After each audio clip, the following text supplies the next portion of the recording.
I had never believed in fairy tales, until I met him. The night we met was nothing short of accidental.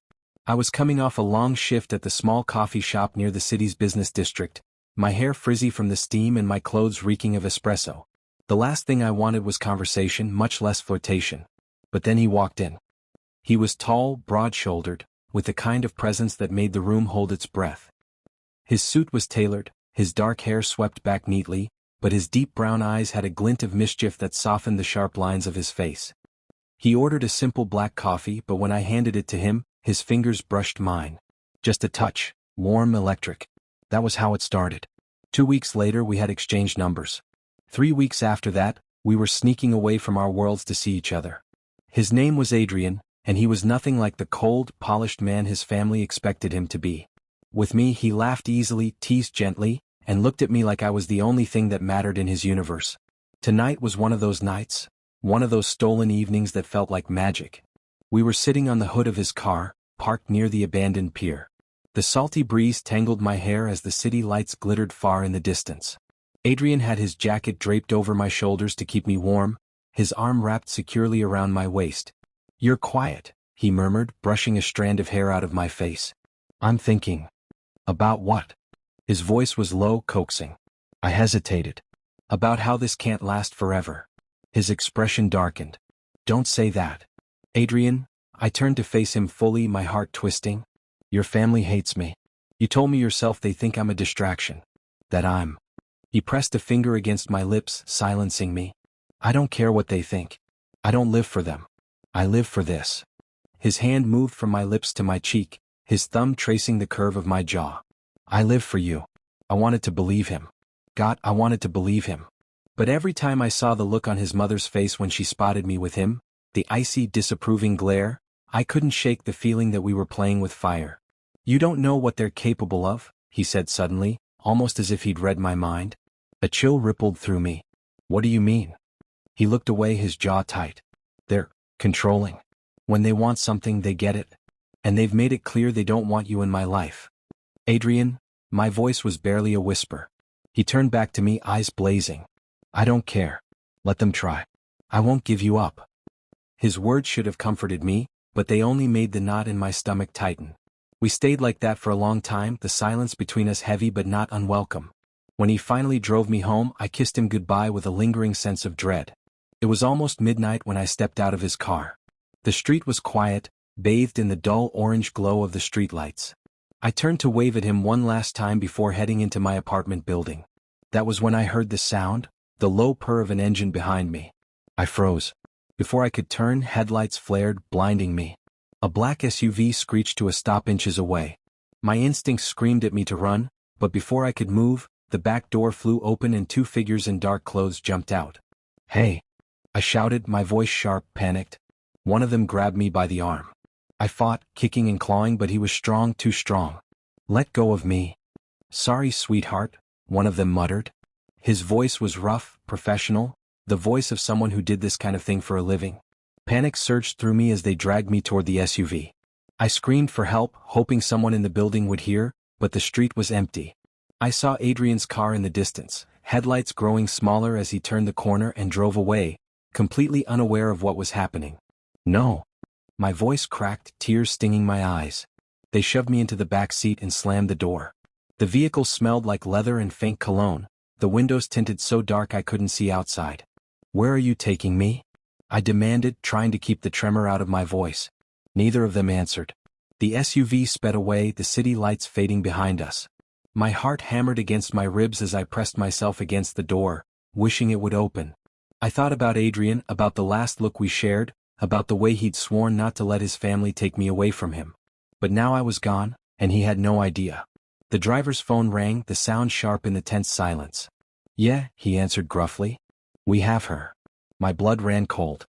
There was a pause, then he nodded once. "Understood." He hung up, meeting the other man's gaze briefly. "The boss wants her delivered tonight." My stomach dropped. "Boss?" I knew who that was. Adrian's family. I pressed my fists against my mouth, trying to steady my breathing, but it was no use. The tears finally spilled over, hot and unstoppable. Adrian had warned me, and now I was living my worst fear. When the SUV finally stopped, I had no idea how much time had passed. The ride had been silent except for the low hum of the engine, every second stretching into eternity. My wrists ached from how tightly I had been gripping my own hands, trying to keep them from shaking. The door opened and one of the men motioned for me to get out. It was dark outside, the air heavy and damp. We were far from the city, I could tell by the lack of traffic noise, the faint smell of salt in the air, and the quiet chirping of night insects. A mansion loomed ahead of me, its windows glowing faintly in the darkness. It was beautiful, yes, but in a cold, unwelcoming way, like the kind of house where secrets lived. "Move," one of the men barked. My legs felt numb, but I obeyed, stumbling forward. The massive front doors opened before we reached them, as though someone had been waiting. A tall man in a perfectly pressed suit stood in the doorway. His hair was silver, his posture straight as a sword. His face was handsome, but there was nothing warm in his expression, only a kind of quiet authority that made my stomach twist. "Bring her in," he said, his voice calm, measured. The men obeyed, guiding me inside. The foyer was as intimidating as the outside of the house. Gleaming marble floors, sweeping staircases, expensive art on the walls. But none of it made me feel safe. The man closed the door behind us and turned to face me. "So," he said, his tone almost conversational, "you're the girl who's been distracting my son." I swallowed hard, forcing myself to speak. "You can't just kidnap people." "Can't we?" His lips curved into a humorless smile. "You think the world works on your rules?" I took a step back, but the men behind me blocked my way. Another voice spoke from the staircase. "Father." I turned and saw a woman descending slowly, gracefully, like a queen surveying her court. Her hair was sleek, her dress elegant, and her eyes sharp enough to cut. "This is her?" she asked, her gaze sweeping over me with thinly veiled disdain. "Yes," the man said. She studied me in silence for a moment, then let out a soft, disappointed sigh. "Pretty, I suppose. But predictable." I felt heat rush to my face. "You had no right to bring me here."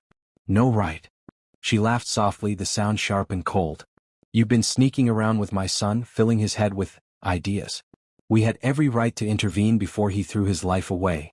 "I love him," I snapped before I could stop myself. Her smile faded.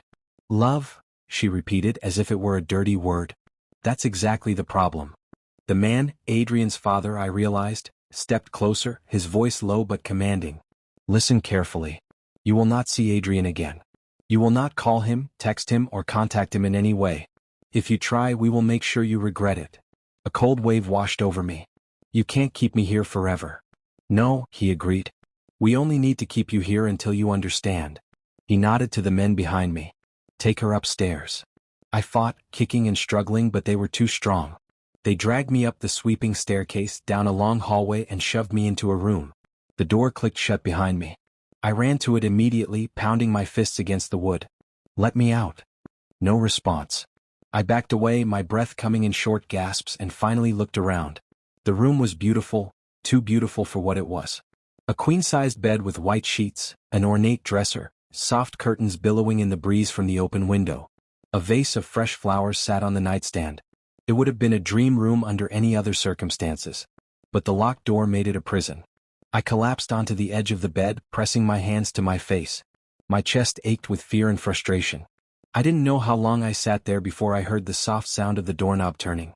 I leapt to my feet, heart hammering. The door opened slowly and there he was. "Adrian." I ran to him, throwing my arms around him before I could stop myself. Relief crashed through me so hard it almost brought me to my knees. He held me tightly, his body tense. "Are you okay?" he asked, his voice urgent. "No." I pulled back, my eyes blazing. "Your family, they—" "I know," he said grimly. "I tried to stop them. Then stop them now. Get me out of here." He looked away, his jaw clenched. "I can't. Not yet." My heart sank. "What do you mean you can't?" "If I defy them now, they'll only make things worse. I need time to figure out how to get you out safely." "Time?" I repeated, my voice rising. "Adrian, they kidnapped me. They threatened me." His hands cupped my face. "I know. And I'm going to fix this. I swear to you." Tears burned my eyes. "What if they hurt me?" "They won't," he said, his voice fierce. "I won't let them." He pressed a quick kiss to my forehead before stepping back. "I have to go before they notice I'm here. Stay strong for me, okay?" And then he was gone, the door clicking shut again. I sank back onto the bed, my body shaking. "Stay strong." I didn't know if I could. Hours passed. The house was quiet except for the occasional creak of the floorboards outside my room. I couldn't sleep. Every shadow made me jump, every sound made my heart race. Then just as I was starting to doze off, I heard voices outside the door. I froze, straining to listen. "She's more stubborn than I thought," a man said, Adrian's father. "She'll learn," the woman replied coolly. "They all do. And if she doesn't?" Pause. "Then we make sure she disappears," the woman said softly, almost casually. My blood turned to ice. They were going to kill me. I stumbled back from the door, my hand over my mouth to keep from screaming. Adrian's promise to protect me echoes in my head, but how can he protect me if his own family is planning to make me vanish? Sleep never came. I sat curled on the bed, knees hugged to my chest, staring at the locked door as though I could will it to stay shut. Their voices kept replaying in my head. Make sure she disappears. Every creak of the hallway, every whisper of wind outside the window made me flinch. The mansion was too quiet, the kind of quiet that felt like it was listening. When dawn finally broke, I was still sitting there, my body stiff, my throat raw. The door opened without warning and I jumped. A young woman stood in the doorway holding a tray. She was probably close to my age, dressed in a crisp black uniform.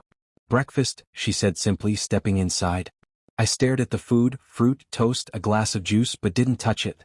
"You'll need your strength," she added, setting the tray on the dresser. "For what?" I asked warily. Her eyes flicked to the door before she leaned closer, lowering her voice. "Do yourself a favor. Stop fighting. It will be easier." My chest tightened. Easier for who? She didn't answer. Before I could press her, she turned and left, the door clicking shut behind her. I didn't eat. I couldn't. Every bite felt like poison. Hours passed. I paced the room like a caged animal, my mind running in circles. I needed to get out. When Adrian came that night, I was ready for him. "You have to take me with you," I said as soon as he stepped inside. He shut the door softly, his face drawn. "I can't, not yet." "Not yet." My voice cracked. "Do you know what your parents said last night? They want me gone. Not just out of your life. Gone." His jaw tightened. "They wouldn't?" "They would," I snapped. "You know they would." For a moment, something flickered in his eyes. Fear, maybe. "I'm working on a plan," he said finally, his voice low. "But I need time. If I try to take you out of here now, we'll both end up paying for it. Then help me escape." He hesitated, then reached into his jacket pocket and pulled out a small folded piece of paper. "Tonight," he said quietly. "Wait until everyone's asleep. The security guard switch shifts at 2 a.m.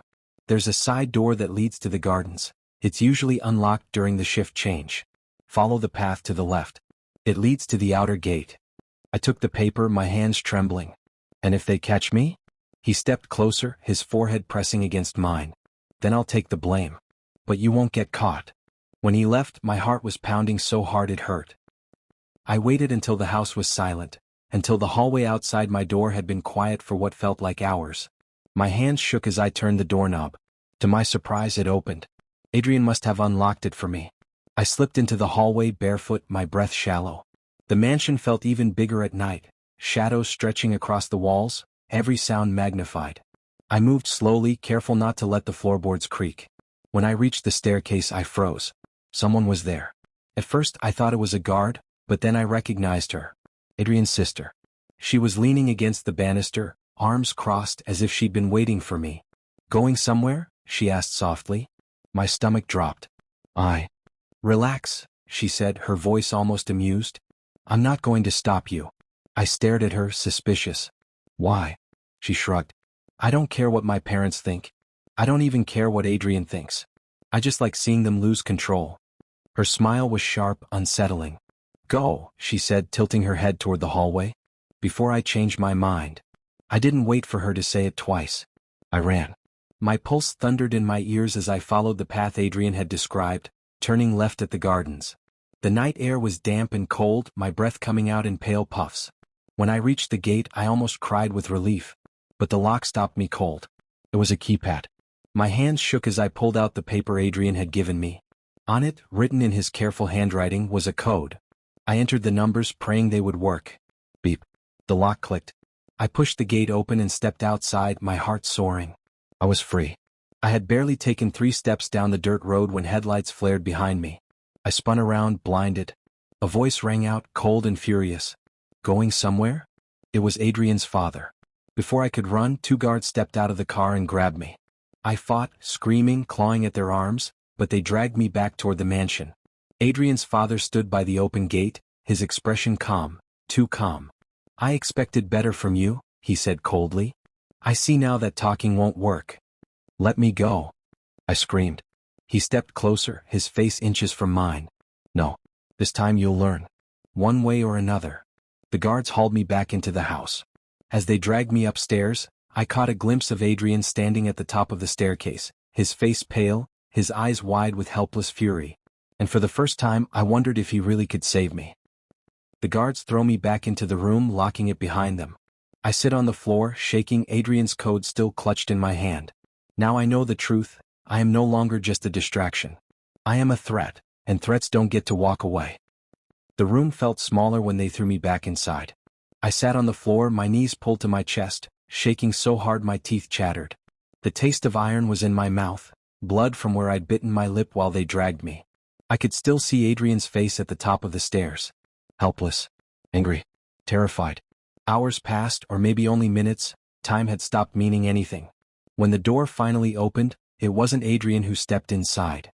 It was his father. He closed the door behind him, and for the first time I was alone with him. You've caused quite a mess, he said calmly, as though we were talking about something as trivial as spilled wine. I said nothing. He walked slowly across the room, his polished shoes silent against the carpet. You've made my son defy me. You've made him careless, reckless, and now you've tried to run. His voice stayed level, but something about it made my stomach twist. I love him, I whispered, surprising even myself. He stopped in front of me, looking down with cold, assessing eyes. Love? He said almost with pity. Do you think love will protect you? I lifted my chin despite the fear clawing at my throat. It will protect me from you. He crouched then so that we were at eye level, and for the first time I saw a flicker of real emotion on his face. Not anger, but something worse. You don't understand, he said softly. Adrian is meant for greater things. Things you can't begin to imagine. And you? His gaze traveled over me, sharp as a knife. You're a threat to that future. My pulse thudded painfully in my ears. You can't control who he loves, I said, though my voice trembled. His lips curved into a faint, humorless smile.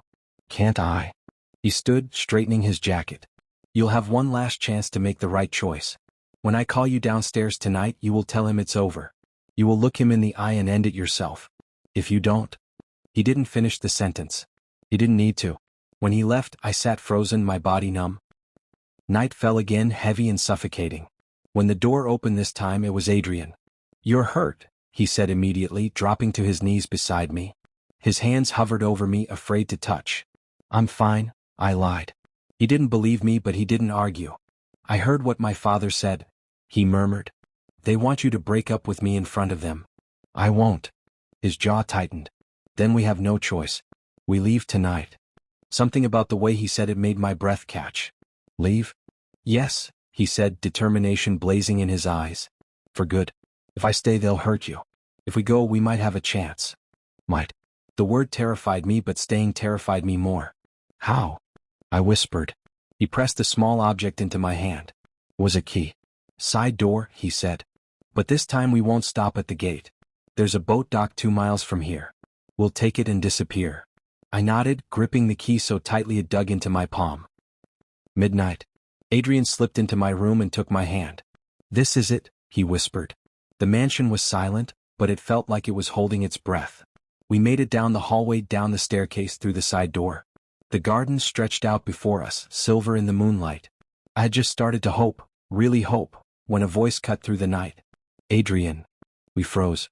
His father stepped out of the shadows, his mother beside him, their silhouettes sharp against the glow from the house. Behind them stood 2 guards, their faces blank, waiting. So this is how it ends, his father said. His voice wasn't angry, it was worse. It was calm. Let us go, Adrian said evenly, stepping in front of me. You'd throw away everything for her? His father asked. Yes. Something flickered in the man's eyes, not surprise but disappointment. Then you're no son of mine, he said. The words landed like a physical blow. For a moment, Adrian faltered, just a moment, but then he straightened, his hand tightening on mine. Then I guess I'm not, he said quietly. The silence that followed was deafening. His mother's expression hardened. You think you can just walk away? You think we'll let you? Adrian's voice was low but steady. You can't stop me. For a second no one moved. Then his father nodded once. Very well. The guard stepped forward. Adrian pushed me toward the garden path. Run. I didn't hesitate. I ran. Branches whipped against my arms as I sprinted down the path, my lungs burning, my heart pounding so hard it felt like it would break through my chest. Behind me I heard shouting, footsteps, the sound of a struggle. I didn't stop. I reached the edge of the property, the dark line of the woods just ahead, when I heard it, a gunshot. I froze. Silence. Then another shout, closer this time. I didn't know if Adrian was still standing. I didn't know if he was still alive. But I knew one thing: I couldn't go back. I ran into the woods, tears blurring my vision, the night swallowing me whole. Somewhere behind me in the darkness, a single scream rang out, cut short. I didn't know whose voice it was. I didn't look back.